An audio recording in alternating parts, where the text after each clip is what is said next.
इस कहानी में हमें बताया जाता है कि दुनिया में एक ऐसी खतरनाक वायरस फैल गई है जिससे लोग बहुत ही तेजी से खूंखार जानवरों में बदलते जा रहे हैं और वर्ल्ड हेल्थ ऑर्गेनाइजेशन भी इस वायरस का इलाज ढूंढने में लगी है, लेकिन उन्हें कोई भी इलाज नहीं मिल पा रहा है और लोग अपने आंखों के सामने अपनों को खतरनाक जानवरों में बदलते हुए देखते हैं, लेकिन वो कुछ भी नहीं कर पाते। तो कहानी की शुरुआत होती है एमिल और उसके डैड फ्रांसिस को दिखाते हुए, जो हॉस्पिटल जाने के दौरान एक ट्रैफिक में फंसे हुए थे, लेकिन दोनों किसी बात को लेकर आपस में बहस करने लगते हैं, जिससे एमिल गुस्सा होकर गाड़ी से उतरकर जाने लगता है। तो फ्रांसिस भी उसको मनाने के लिए उसके पीछे जाता है, लेकिन तभी उनकी नजर वहाँ पर बंद एक एम्बुलेंस पर पड़ती है जो हिल रहा था और उसके अंदर से किसी के चिल्लाने की आवाज भी आ रही थी। तो फ्रांसिस तुरंत ही एमिल को लेकर एक गाड़ी के पीछे छुप जाता है और तभी उस एम्बुलेंस का दरवाजा तोड़कर एक आदमी बाहर निकल आता है जो आधा इंसान और आधा पक्षी था। लेकिन सिक्योरिटी ऑफिसर्स उस म्यूटेंट को पकड़ने की कोशिश करते हैं, पर वो उनसे किसी तरह बचकर वहां से भाग जाता है। इसके बाद फ्रांसिस और एमिल डॉक्टर से मिलने हॉस्पिटल पहुंच जाते हैं, जहां एमिल की मॉम लीना की इलाज चल रही थी और वो इसी हॉस्पिटल में एडमिट थी। असल में वो भी एक म्यूटेंट में बदलती जा रही थी और पिछले कुछ सालों से दुनिया भर में बहुत सारे लोग भी धीरे धीरे म्यूटेंट बनते जा रहे थे और ये म्यूटेंट्स कुछ समय के बाद बहुत ज्यादा आक्रामक भी हो जाते थे। डॉक्टर उन्हें बताती हैं कि लीना का इलाज अभी भी चल रहा है और उसे पूरी तरह ठीक होने की बहुत ही कम उम्मीद है और शायद ऐसा भी हो सकता है कि वो कभी भी ठीक ही न हो। और अब इस बीमारी के लिए सरकार भी बहुत कोशिश कर रही है, लेकिन एक समय के बाद इस बीमारी की वजह से लोग जब आक्रामक होने लगते हैं तो सरकार इन्हें पकड़कर एक अलग जगह रखने लगती है ताकि उन्हें ठीक करने के लिए एक इफेक्टिव दवाई बनाई जा सके। और आप लोगों के लिए बेहतर होगा कि अगर आप इसी शहर में कहीं शिफ्ट हो जाएं। अब ज्यादातर लोग म्यूटेंट से दूर ही रहना पसंद करते थे, जिनमें से एक एमिल भी था, पर फ्रांसिस उसे समझाता है कि उसकी मॉम अभी भी उनके परिवार का हिस्सा है। इसके बाद वो अपनी मॉम से मिलने जाता है और यहाँ हम देख पाते हैं कि उसकी मॉम काफी बदल चुकी थी और उसके चेहरे पर बहुत सारे बाल भी निकल चुके थे। इसके बाद हम देखते हैं कि दोनों बाप बेटे इसी शहर के एक नए घर में आकर शिफ्ट हो जाते हैं और एमिल भी यहाँ के एक स्कूल में एडमिशन ले लेता है।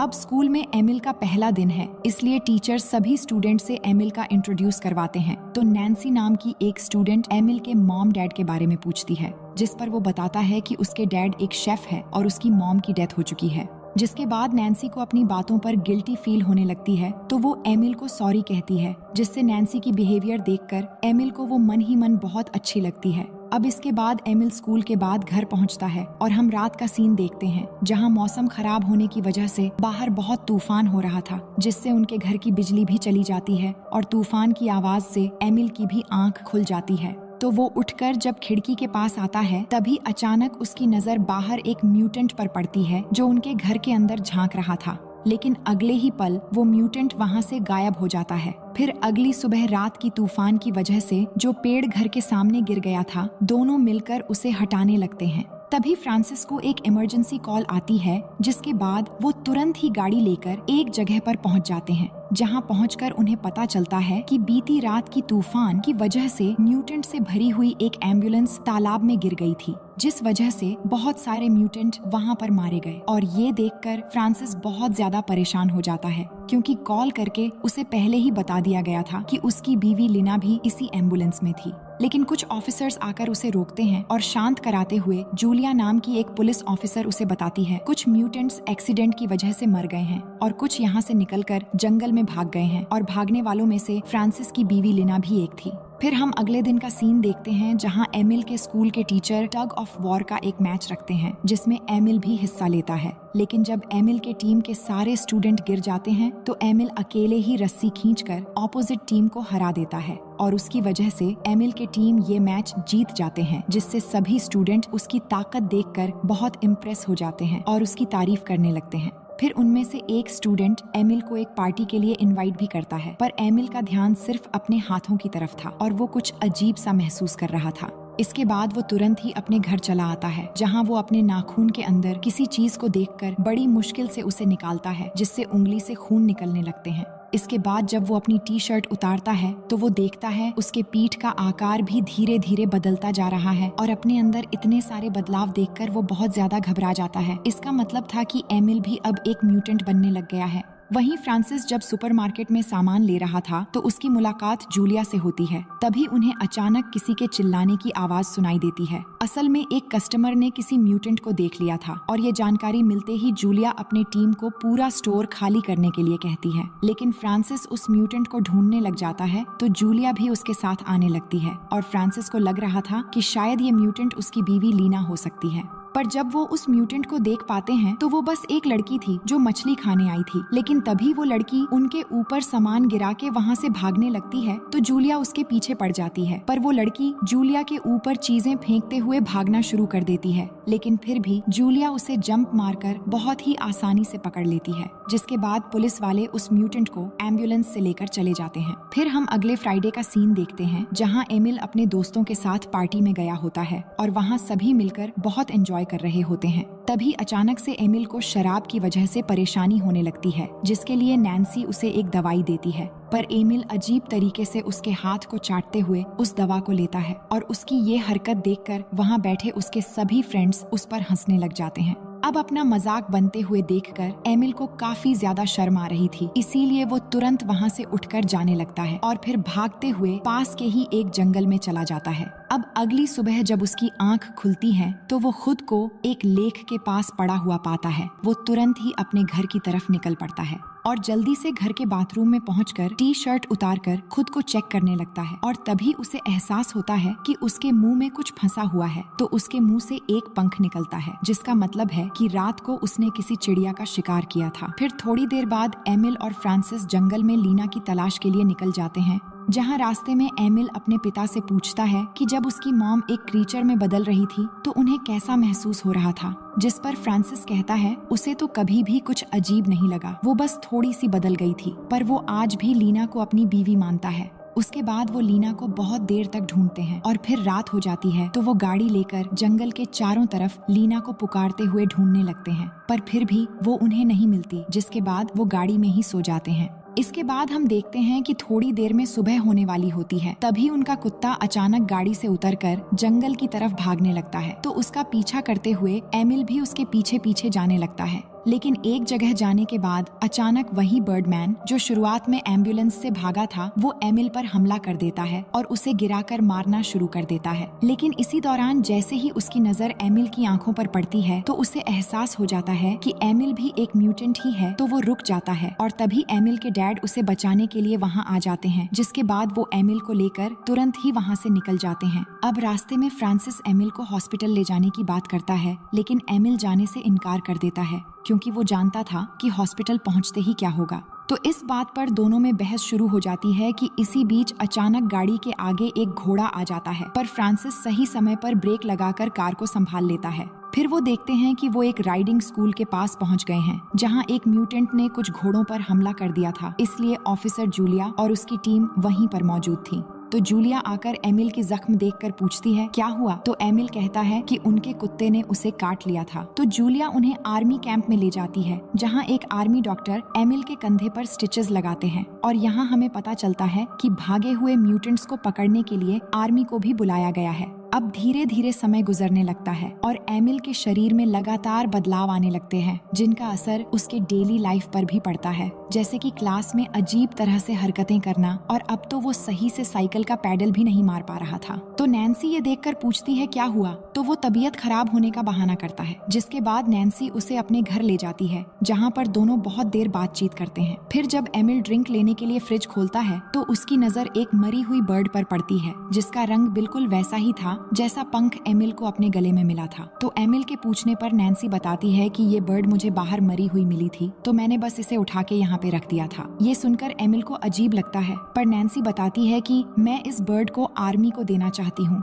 ताकि वो इसे उन म्यूटेंट्स को खाने के लिए दे सके। अब इस छोटी सी डेट के बाद एमिल वहाँ से चला आता है और सीधा आकर एक तालाब में छलांग लगाता है और वहाँ से मछलियाँ पकड़कर खाने लगता है और फिर कुछ मछलियों को लेकर उसी जंगल में पहुँचता है जहाँ पर वही बर्डमैन ने उस पर हमला किया था, जिसके बाद वो बर्डमैन लुढ़कता हुआ आकर एमिल के सामने गिर जाता है। फिर एमिल उसके सामने कुछ मछलियाँ रखकर उसे खाने के लिए देता है, तो वो बर्डमैन मछली लेकर खाने लगता है फिर एमिल उस बर्डमैन को अपना नाम बताकर उससे उसका नाम पूछता है तो वो कहता है उसका नाम फिक्स है। जिसके बाद एमिल फिक्स के पास्ट लाइफ के बारे में पूछता है, लेकिन फिक्स को कुछ भी याद नहीं था। इतने में यहाँ पर एक और छोटा सा क्रीचर जो असल में एक बच्ची थी, वो भी आकर एक मछली उठाकर पेड़ में चढ़ने लगती है, जिसे देखकर एमिल फिक्स से पूछता है, क्या ये तुम्हारी बेटी है? तो फिक्स कहता है, नहीं, वो बस मेरा पीछा कर रही है, क्योंकि अभी तक उसे उसका घर नहीं मिला है। इसके बाद फिक्स कहता है कि वो पक्षियों की तरह उड़ नहीं सकता, इसलिए उसके पास घर भी नहीं है।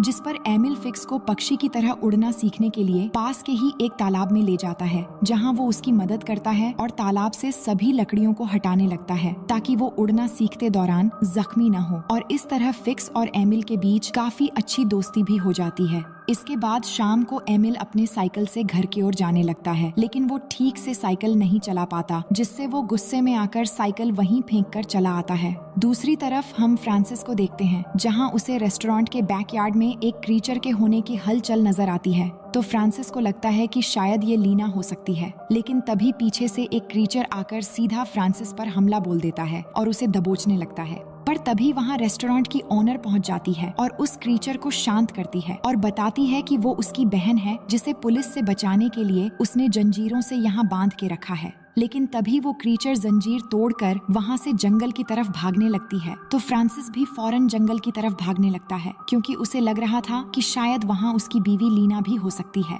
लेकिन वहाँ जाने के बाद उसे कोई और क्रीचर नजर आता है जो एक भालू की तरह था, और वो फ्रांसिस को देखकर वहाँ से चला जाता है। लेकिन जब जूलिया आर्मी टीम के साथ रेस्टोरेंट में आती है तो फ्रांसिस जूलिया से झूठ कहता है कि उसने जंगल में लीना को देखा है, ताकि उसकी टीम लीना को ढूंढने में उसकी मदद कर सके। और तब वहाँ पे एमिल भी अपने डैड से आकर मिलता है और कहता है उसकी साइकिल खराब हो गई थी, इसलिए पहुँचने में देर हो गई।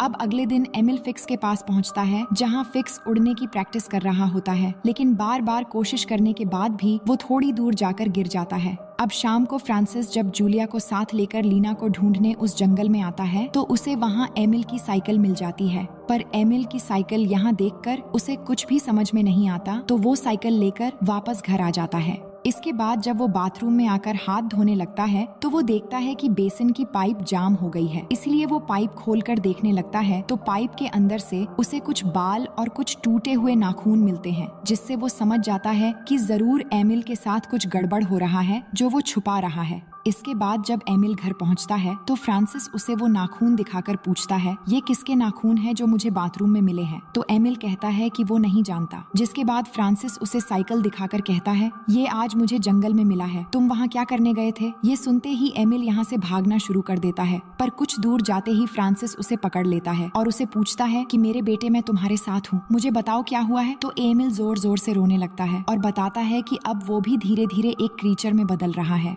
फिर अगली सुबह नाश्ता करते दौरान फ्रांसिस एमिल को समझाता है कि दोनों मिलकर कोई न कोई रास्ता जरूर निकाल लेंगे, लेकिन फिलहाल पुलिस से बचने के लिए एमिल को अपने नाखून और बाल काट के रहना होगा, जिस पर एमिल भी मान जाता है। फिर अगले दिन एमिल फिक्स से मिलने जंगल में पहुंचता है, लेकिन आज फिक्स कुछ भी नहीं बोल पा रहा था। वो एमिल को कुछ कहने की कोशिश करता है, पर इसकी आवाज सिर्फ बर्ड की तरह ही निकलती है और अब वो उड़ने भी लगा था, यानी कि अब फिक्स पूरी तरह से एक क्रीचर में बदल चुका था। इसके बाद वो एमिल को उड़ के भी दिखाता है, जो देखकर एमिल भी बहुत खुश हो जाता है। अब इसी रात को फ्रांसिस आकर एमिल से पूछता है, तुम सारा दिन कहाँ थे? मैंने तुम्हें कितनी बार फोन किया, तुम्हें अब ऐसे ही बाहर नहीं घूमना चाहिए। इसी दौरान उसकी नजर एमिल के नाखूनों पर पड़ती है, तो वो एक कैंची लेकर कहता है कि तुम्हारे नाखूनों को काटना पड़ेगा। लेकिन एमिल नाखून काटने के लिए तैयार नहीं होता और जब फ्रांसिस जबरदस्ती करता है तो एमिल फ्रांसिस के हाथ पर काट लेता है, पर कुछ देर बाद वो फ्रांसिस को छोड़ देता है और फिर बाहर चला आता है।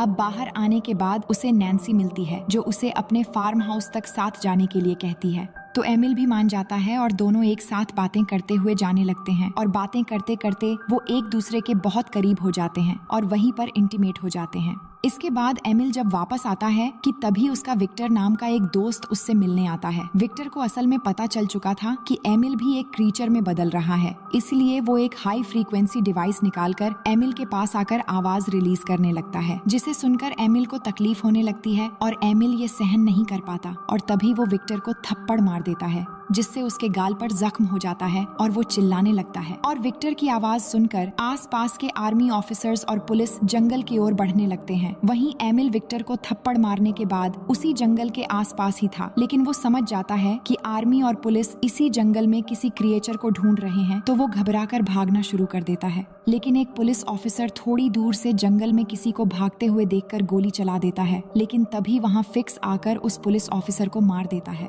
वहीं नीचे से एमिल भी फिक्स को देख लेता है और दोनों यहाँ से भागने लगते हैं, लेकिन पुलिस भी उनके पीछे पड़े हुए थे और बहुत दूर भागने के बाद एक जगह से पुलिस फिक्स पर गोली चला देते हैं, जिससे वो नीचे गिर जाता है। और ये देखकर एमिल उसके पास जाता है, लेकिन एमिल उसे बचाने के लिए कुछ नहीं कर पाता और वहीं पर फिक्स अपना दम तोड़ देता है। अब पुलिस वहाँ पहुँच पाते उससे पहले एमिल वहाँ से भाग जाता है। इसके बाद हम एमिल को देखते हैं, जो अभी भी जंगल में ही था और जंगल में चारों तरफ भटकने लग जाता है। और इस दौरान वो जंगल में बेरीज तोड़कर खाता है और तालाब में भी नहाता है और इस तरह वो 4-5 दिन जंगल में ही गुजार लेता है।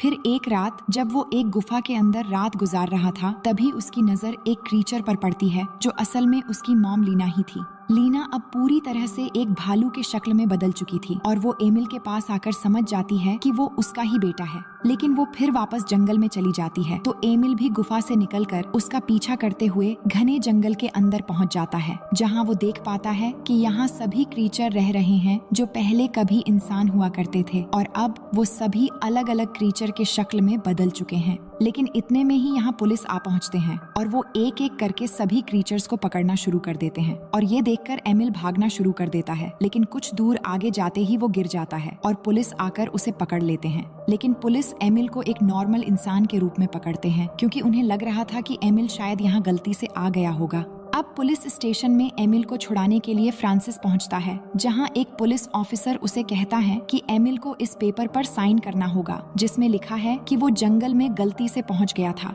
लेकिन साइन करने के लिए जब वो पेन पकड़ता है तो साइन नहीं कर पाता और इस वजह से एमिल गुस्से में ऑफिसर के सामने गुर्राने लगता है और इसकी आवाज पुलिस ऑफिसर भी सुन लेता है। पर अपने बेटे को बचाने के लिए फ्रांसिस उस ऑफिसर को धक्का मारकर गिरा देता है और फिर वो खुद ही उस पेपर पर स्टैंप लगाकर एमिल को लेकर यहाँ से निकल जाता है। अब रास्ते में एमिल अपने डैड से कहता है कि वो अब घर नहीं जाना चाहता, बल्कि वो जंगल में रहना चाहता है अपनी मॉम लीना के साथ, क्योंकि वो उससे मिला था और वो भी उसी जंगल में है और वही पुलिस भी इनके पीछे पड़ चुकी थी। लेकिन फ्रांसिस भी समझ चुका था कि उसे एमिल को जाने देना चाहिए, क्योंकि ये उसकी दुनिया नहीं है और अब वो सिर्फ जंगल में ही खुश रह सकता है। इसलिए वो गाड़ी जंगल की तरफ मोड़ लेता है और पुलिस बैरियर को तोड़ते हुए उस जंगल के एकदम बीच में पहुंच जाता है और वहाँ गाड़ी रोककर एमिल को जंगल में चले जाने के लिए कहता है। पर इस समय फ्रांसिस की आंखों में आंसू भी थे, मगर उसे पता था कि वो अपने बेटे के लिए अब कुछ भी नहीं कर पाएगा। जिसके बाद एमिल जंगल में चला जाता है